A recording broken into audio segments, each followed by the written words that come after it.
오늘 말씀의 제목은 장례를 미리 준비한 베다니의 마리아라는 제목으로 말씀 전합니다. 이 마리아는 발의 사람입니다.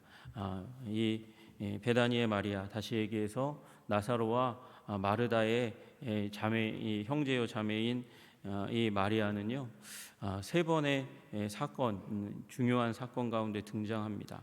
누가복음 10장에는 우리가 잘 아는 대로 마르다가 화가 나가지고 나만 혼자 쎄 빠지게 일하고, 마리아는 예수님 가까이서 말씀만 듣네요.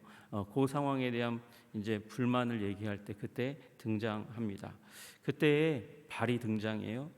그에게 마리아라 하는 동생이 있어 주의 발치에 앉아 그의 말씀을 듣더니, 여기에 나오는 발은 예수님과의 친밀감을 얘기하고 있습니다. 예수님 가까이서. 여러분, 예수님께서 말씀을 전할 때 예수님께서 식사를 하실 때나 대화할 때는 주로 남자들이 많이 앉아 있었을 거예요. 그런데 예수님께서 말씀을 전하실 때, 설교하실 때는 그나마 여인들이 예수님 가까이 가서 거기에 앉아 있을 수 있는 기회가 되는 순간이거든요. 그 드문 순간을 마리아는 예수님 발치에 앉아서 예수님의 말씀을 듣는데 집중했습니다. 예수님을 가까이 여기기를 원하는, 친밀감을 누리려고 하는 그런 열정이 있는 여인이 바로 베다니의 마리아의 모습입니다. 그리고 또 하나, 마리아가 등장하는 장면은 요한복음 11장입니다. 오늘 요한복음 11장 12장이 마리아와 마르다, 나사로의 가정이 집중적으로 등장하는 그런 장인데, 그곳 가운데서 발은 절망의 상징으로 등장합니다. 먼저 예수님께서 오셔가지고 베다니에 오셔서 마르다를 먼저 만나죠. 그리고 나서 그 다음에 마리아가 예수 계신 곳에 가서 배웠고, 예수님을 그 다음에 마르다가 와가지고 예수님 오셨다, 예수님이 너 찾으신다, 그런 얘기를 듣고 마리아가 예수님 있는 곳으로 갑니다. 가가지고 그 발 앞에 엎드려 예수님 발 앞에 엎드렸다, 그렇게 얘기하고 있어요. 그러면서 뭐라고 얘기하냐면, 주께서 여기 계셨더라면 내 오라버니가 죽지 아니하였겠나이다, 그러면서 절망을 표현합니다. 슬픔을 표현합니다. 좌절을 표현하고 있습니다.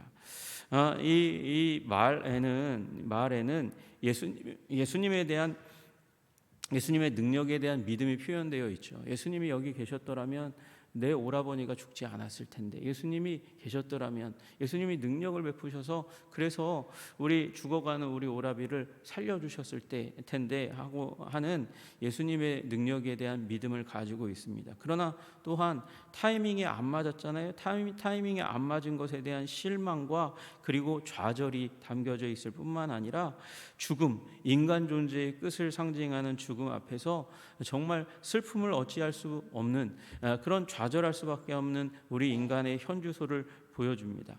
그런 마리아의 모습을 보고 예수님께서 어떻게 하십니까? 예수님께서 눈물을 흘리셨다, 그렇게 말씀하고 계세요. 예수님께서 눈물을 흘리셨습니다. 그러나 우리 예수님은 우리 고통의 현장 가운데 등을 돌리시지 않는 하나님 아버지와 같으신 분이십니다.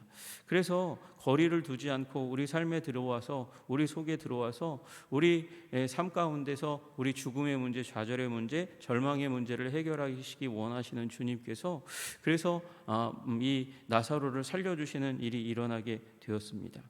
여러분, 그런데 이 현장 가운데서 누가요? 마리아가 성장하게 되는 일이 일어나게 되는 것이죠. 이 언니에게 얘기했던, 나는 부활이요 생명이니 나를 믿는 자는 죽어도 살겠고 살아서 믿는 자는 영원히 죽지 아니하리라 말씀하신 그 예수님의 말씀이 그냥 허투루 들리지 않는 그런 믿음이 형성되는 일들이 일어납니다. 그리고 마리아는 예수님의 부활, 그리고 예수님의 말씀을 통해서 죽음이 끝이 아니다, 하나님이신 예수님이 그 끝을 끝이 아니게 하시는 놀라운 능력의 사람이심을 이제 경험하고 나서 예수님 말씀에 대한 지평이 넓어집니다. 예수님 말씀이 그만큼 더 의미 있고 강력하게 그 삶 가운데 들어오는 일이 일어나는 거죠. 그런데 이상하게 예수님은 말씀하실 때 자꾸 뭘 얘기하시냐면 자신의 죽음에 대해서 얘기하시는 거예요. 여러분, 마리아는요, 죽음, 인간의 끝이라고 얘기하는 그 죽음을 예수님으로 말미암아 뛰어넘어서 부활에 대해서, 천국에 대해서 확신하는 자리 가운데 들어가는데 그 일을 일으키신 예수님이 지금 자신의 죽음에 대해서 얘기한단 말이죠. 그 말이 허투루 들리지 않습니다. 그래서 마리아는 그 예수님에 대한 죽음의 말씀, 자신의 죽음을 예고하는 말씀, 운명처럼 하나님의 뜻처럼 받아들이는 그 말씀을 가슴 가운데 깊이 두는 일이 일어나는 거예요. 여러분, 이해되지 않는 일이 일어나죠. 제자들 이해하지 못했어요. 그래서 예수님이 죽는다고만 얘기하면 귀를 닫아요. 못 들은 척해요. 그리고 그런 일이 일어나면 안 되겠다고, 절대로 일어나지 않을 거라고, 내가 예수님을 지켜줄 거라고 제자들이 난리 치는 일이 일어납니다. 제자들은요, 예수님의 죽음을 부정했어요. 싫어했어요. 그걸 받아들일 수가 없었어요. 그런데 마리아는 오라버니의 이 일을 통해서 무슨 일을 경험합니까? 죽음이 끝이 아니다. 죽음 너머가 있다. 죽음 너머가 있는데 그 일을 일으키신 예수님이 계시다. 근데 예수님이 자기의 죽음을 받아들이니까 어떻게 생각합니까? 그 다음이 있을 것이다 라는 믿음을 가지게 되는 거죠. 그리고 예수님의 죽음을 다른 제자들은 받아들이지 못하는데 마리아는 받아들입니다. 마리아는 수용합니다. 여러분, 이해되지 않는데 그것을 받아들이는 것을 우리는 믿음이라고 부르는 거예요. 여러분, 마리아가 믿음의 사람인 줄로 믿으시기를 주님의 이름으로 축복합니다. 마리아가 경험한, 그리고 마르다가 경험한 오라버니의 부활의 사건, 그 이후에 일어난 일이 무엇인지 아십니까? 그것은 아이러니하게 죽음이 점점 가까이 오는 것이었습니다. 이 나사로가 살아나고 난 다음에 보니까 요한복음 11장 53절에 이날부터는 그들이 예수를 죽이려고 모의하니라. 대제사장의 무리들이, 그리고 서기관들이 예수님을 죽이려고 하는 회의, 작정, 계획을, 플랜을 짜는 일들이 일어나게 되었다, 그렇게 얘기하고요. 그 구체적인 성환자, 발의자가 바로 대제사장이라고 얘기하고 있어요. 48절에 보니까 그를 이대로 두며 모든 사람이 그를 믿을 것이요, 그리고 로마인들이 와서 우리 땅과 민족을 빼앗아 가리라. 그러니까 어떻게 해야 되는가? 대제사장 가야바가 얘기합니다. 한 사람이 백성을 위하여 죽어서 온 민족이 망하지 않게 되는 것이 너희에게 유익한 줄을 생각하지 아니하는도다. 그렇게 너희들이 거기까지 생각이 못 미치니 너희들 바보니? 그러면서 대제사장이 얘기했고, 그 이후로 무슨 일이 일어나냐? 예수님이 이들의 음모를 아셨기 때문에 에브라임 동네, 빈들 가까운 곳, 광야 가까운 곳, 광야가 인접했다는 건 거기는 변두리라는 것입니다. 시골이라는 것이에요. 거기 에브라임에 가서 거기 빈 곳에서 나사로의 일로 말미암아서 살해 위협이 점점 고조되니까 피하여 계셨다가 다시 이제 사람들이, 바리새인들이 무슨 생각을 하냐면, 야, 예수라는 그 작자가 6월절에는 오지 않겠냐? 6월절에는 등장하지 않겠냐? 그러니까 우리가 6월절에 오게 될 예수의 동태를 살피기 위해서 지명수배 전단을 뿌리는 거죠. 그래서 그 바로 우리 12장의 전절에 57절에 뭐라고 나오냐면, 대제사장들과 바리새인들이 누구든지 예수 있는 곳을 알거든 신고하여 잡게 하라 명령하였음이로라. 그러니까 지명수배 내리고 신고하는 자에게는 뭘 줄까요? 돈을 주는 일이 일어나게 되는 것입니다. 그런데 예수님이 오셨어요. 죽음이 고조되는 그 상황 가운데 예수님이 오니까 기쁘긴 기뻐요. 생명의 은인이잖아요. 그러니까 2절에 보니까 예수를 위하여 잔치할세. 나사로의 집 가운데서, 베다니에서 잔치를 하는 일이 일어나게 되었습니다. 잔치는 기쁨입니다. 생명의 의인을 위해서 감사의 마음을 담아서, 그래서 사랑을 표현하는 기쁨의 잔치를 베풀고 있는 일이 일어났습니다. 그 가운데서 마르다는 이제 일을 했습니다. 음식을 만드는 일을 열심히 했을 거예요. 집안일을 하지는 않았겠잖아요. 그러니까 이 말씀을 전하시는 일, 예수님과 함께 하시는 일이 마치고 나면 그러면 음식을 드셔야 되니까 일을 하고, 나사로는 예수와 함께 앉은 자 중에 있더라. 예수님과 함께 교제하는 자리에 가족의 대표인 나사로가 앉아 있었습니다. 그런데 마리아가 그 가운데서 아주 뜻밖의 일을 합니다. 왜요? 마리아는요, 예수님의 죽음을 수용했으니까요, 받아들였으니까요, 믿었으니까요. 여러분, 예수님이 어디 마리아에게 나 죽는다 이렇게 말씀하신 거 어디 있어요? 이 마리아가 있는 상황 가운데서는 없는데요. 그렇게 얘기하실지 모르지만 여러분, 예수님은 처음 등장할 때부터 죽음이 그 상징이었습니다. 보라, 세상 죄를 지고 가는 하나님의 어린 양이로다 말씀하시는 장면을 우리는 보지 않습니까? 그러니까 예수님은 죽음이 예견되는 그 상징으로서 그 당시에 최대의 하나님의 사람 세례 요한으로부터 그렇게 부름 받았던 사람이에요. 그렇게 불리웠던 사람이에요. 그러니까 당연히 예수님이 그렇게 여겨지는 것은 너무나 당연한 것이죠. 여러분, 그리고 요한복음 10장에도 여러분, 이 예수님의 설교가 그냥 한 번 얘기하고 만 것이 아니라 예수님은 순회하면서 같은 말씀을 여러 번 반복했을 가능성이 굉장히 많습니다. 그런데 그곳 가운데 예수님께서 뭐라고 말씀하세요? 요한복음 10장 10절 가운데 도둑이 오는 것은 도둑질하고 죽이고 멸망시키려는 것뿐이요 내가 온 것은 양으로 생명을 얻게 하고 더 풍성히 얻게 하려는 것이라. 나는 선한 목자라. 11절에 선한 목자는 양들을 위하여 목숨을 버리거니와. 나는 목숨을 버린다. 그냥 비유적으로 말씀하시는 게 아니라 내가 그만큼 쇠빠지게 힘들게 사역한다, 그런 의미가 아니라 예수님은 죽음에 대해서 운명처럼 말씀하시고 그것을 받아들이시는 말씀을 자주 하시니까 마리아도 그렇게 되는 것이죠. 그래서 그 가운데서 도대체 예수님, 지금 이 자리는 기쁨의 자리, 잔치의 자리이지만 또한 마리아, 믿음이 있는 마리아에게는 보니까 예수님 죽음이 가까이 다가오고 있는 그 예수님을 향해서 마지막으로 예수님을 가까이 할 수 있는 자리고, 예수님의 장례, 십자가를 향해서 걸어가는, 십자가 형벌인지는 알지 못했다 할지라도 십자가를 향해, 죽음을 향해서 걸어가시는 예수님을 마지막으로 대할 수 있는 시간이라고 생각하니까 자기의 가장 귀한 것을 예수님께 드리려는 결단이 일어나게 되었습니다. 그래서 이 마리아는 가가지고 예수님의 발치에 앉아서 거기에 순전한 나드 한 근을 부었다, 그렇게 말씀하고 계세요. 여러분이 나르드라는 인도의 한 지역으로부터 나는 이 향유를 의미하는 것입니다. 그러니까 인도산, 수입산이에요. 수입산 한 근, 약 330ml 되는 인도산 향유를 가져다가 예수님의 발에 부었습니다. 여러분, 그런데 이 행동에 대해서 가룟 유다가 평가하기를 300데나리온짜리를 어떻게 그렇게 가난한 자에게 주지 않고 예수님에게 그렇게 발에 부어가지고 허비하냐, 이렇게 얘기하잖아요. 여러분, 이 유다는요 어떻게 300데나리온이라고 그렇게 얘기해요? 이 유다는요, 말씀드린 대로 도둑일 뿐만 아니라 왜 도둑이 되겠어요? 물질에 대한 욕망이 강력하고, 욕망이 강력하니까 비싼 거에 대한 욕망이 가득하니까 명품에 대해서 가격을 어느 정도 다 꿰뚫고 있는 사람이에요. 요거 보니까 한 300데나리온 될 거라고 생각이 되는 것이죠. 여러분, 그래서 그 300데나리온이라고 평가하는 이 한 노동자의 1년 연봉에 해당하는 그 금액을 마리아가 다 갖다가 예수님의 발에 부었습니다. 여러분, 어쩌면 이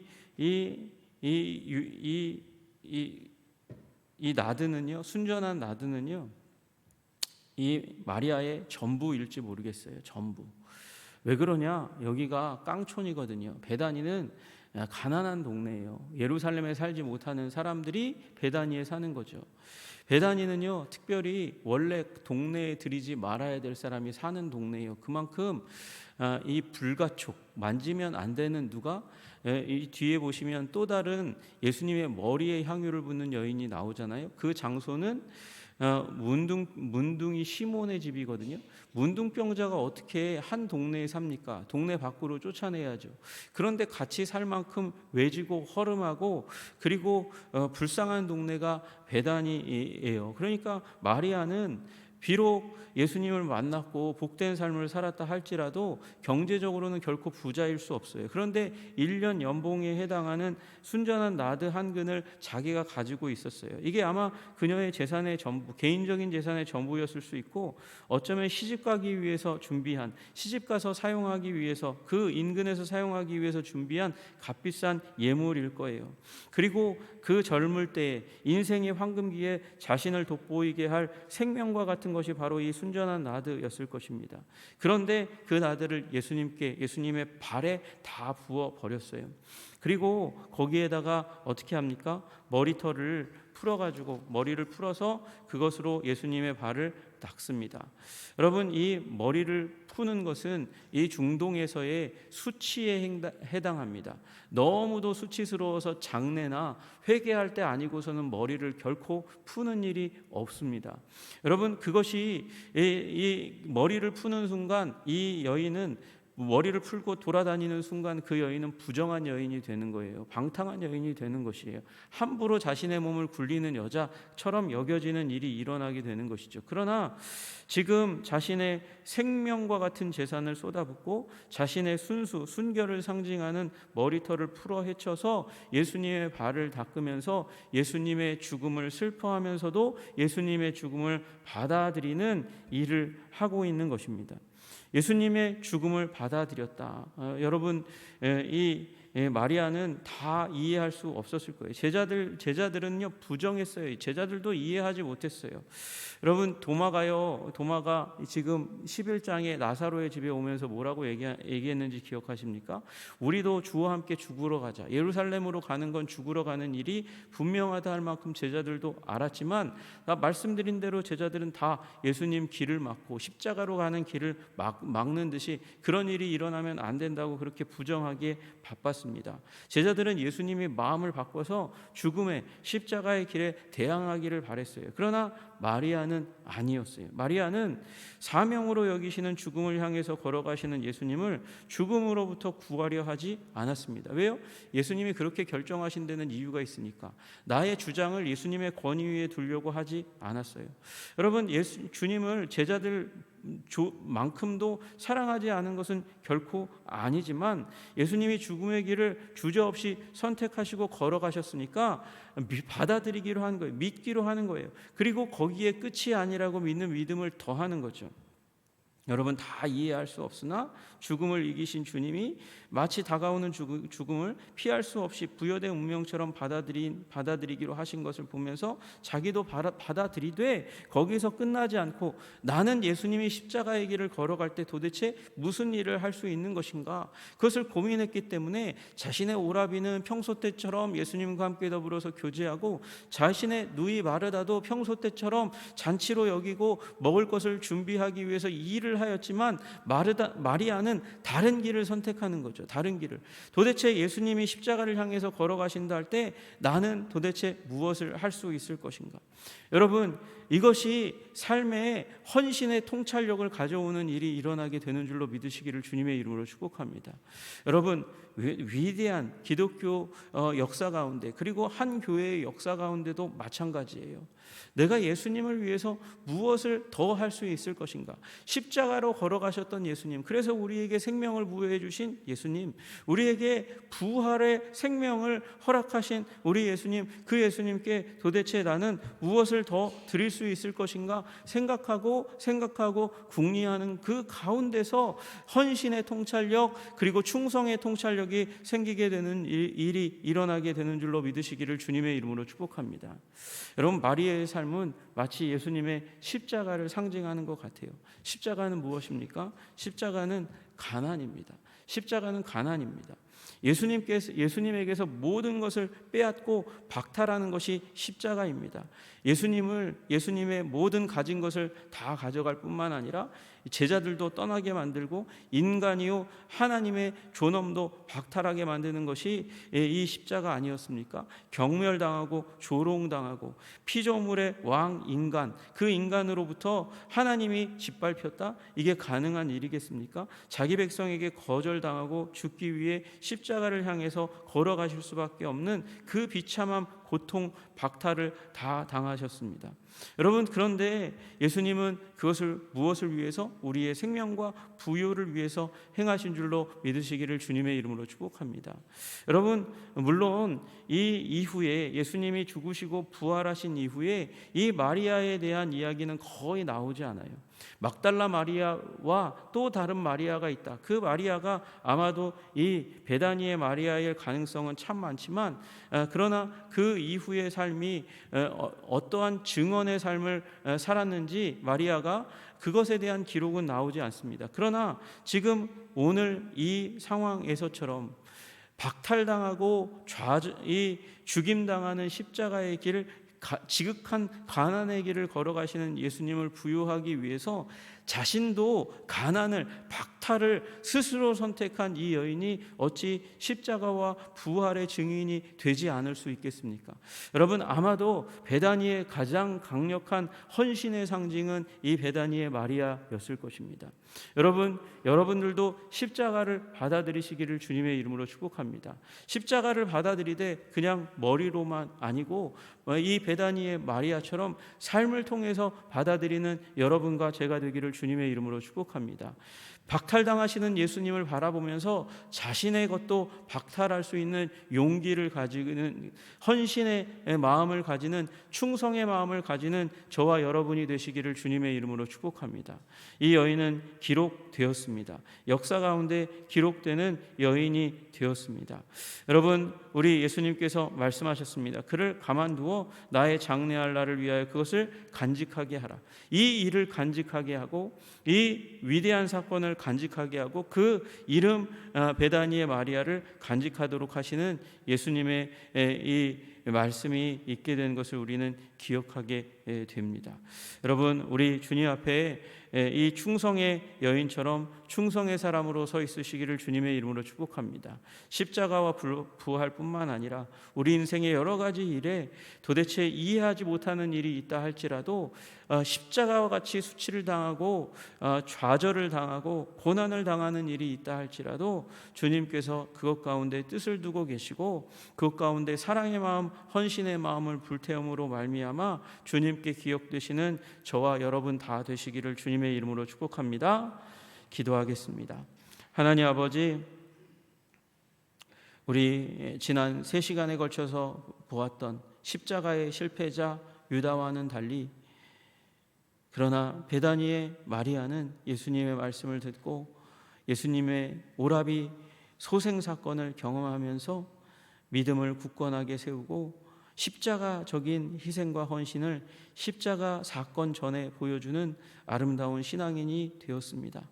주님, 우리들도 이러한 통찰이 있게 하여 주시기를 간절히 소원합니다.